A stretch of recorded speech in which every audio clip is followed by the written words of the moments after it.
Hi guys, 17th September 2024 அன்றைக்கி market எப்படி இருக்கிறதுக்கான சான்சஸ் இருக்குதுன்னு பார்க்கலாம். நிஃப்டி ஃபிஃப்டியோடைய சப்போர்ட் வந்து பார்த்திங்கன்னா 25,350. ஓகேங்களா?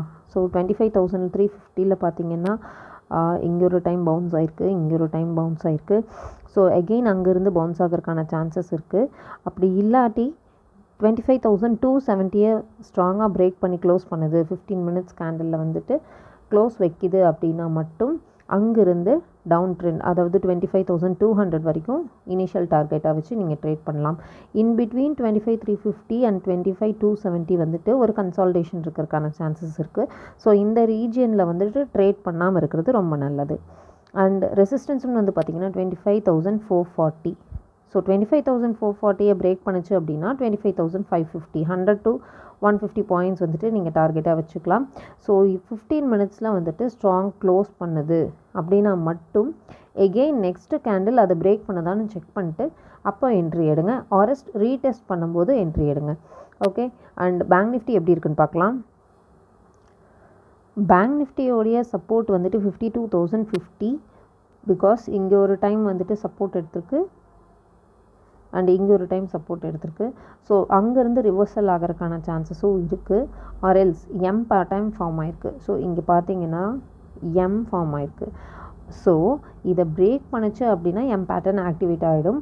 ஆர்எல்ஸ் இங்கேருந்து இப்படி ஃபால் ஆகிற மாதிரி வந்து இங்கேருந்து ரிவர்சல் கூட கொண்டு வரலாம். ஸோ இந்த இடத்துல வந்துட்டு ரொம்ப காஷியஸாக இருங்க. 52,050 அந்த ரீஜன். ஸோ அங்கேருந்து ரிவர்சலும் ஆகலாம், ஆர்எல்ஸ் பிரேக் அவுட்டும் ஆகலாம். பிரேக் அவுட் ஆகி 15 மினிட்ஸில் ஸ்ட்ராங்காக க்ளோஸ் பண்ணுது அப்படின்னா உங்களுடைய ஃபர்ஸ்ட் டார்கெட் 51,950 எடுத்துக்கலாம். அண்ட் அதையும் தாண்டி பிரேக் பண்ணி கீழே விழுகுதுன்னா 51,800 வந்துட்டு நீங்கள் செகண்ட் டார்கெட்டாக வச்சுக்கலாம். ஸோ 51,800லேருந்து ரிவர்ஸ் ஆகிறதுக்கும் சான்சஸ் இருக்குது. ஆர்எல்ஸ் இந்த எம் பேட்டர்ன் வந்துட்டு டீஆக்டிவேட் ஆகிற ரீஜன் எதுன்னா 52,200. ஸோ 52,200 15 மினிட்ஸ் கேண்டில் ஆர்எல்ஸ் 30 மினிட்ஸ் கேண்டிலில் வந்துட்டு ஸ்ட்ராங்காக க்ளோஸ் பண்ணுது அப்படின்னா இந்த எம் பேட்டர்ன் வந்துட்டு டீஆக்டிவேட் ஆகிடும்.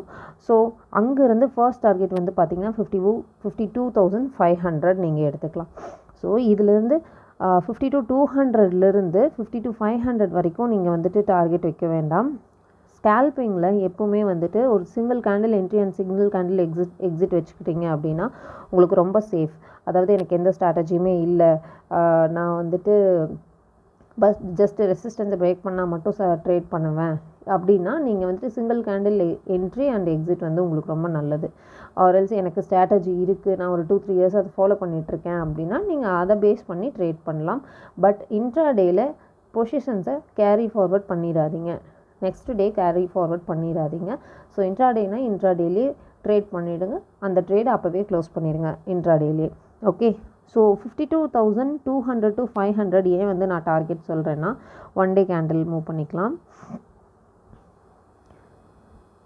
ஸோ இங்கே வந்து பார்த்திங்கன்னா இந்த 52,200லேருந்து 52,500 வரைக்கும் 52,500 வந்து ஒரு ரெசிஸ்டன்ஸாக இந்த இடத்துல ஆக்ட் ஆகிட்டுருக்கு.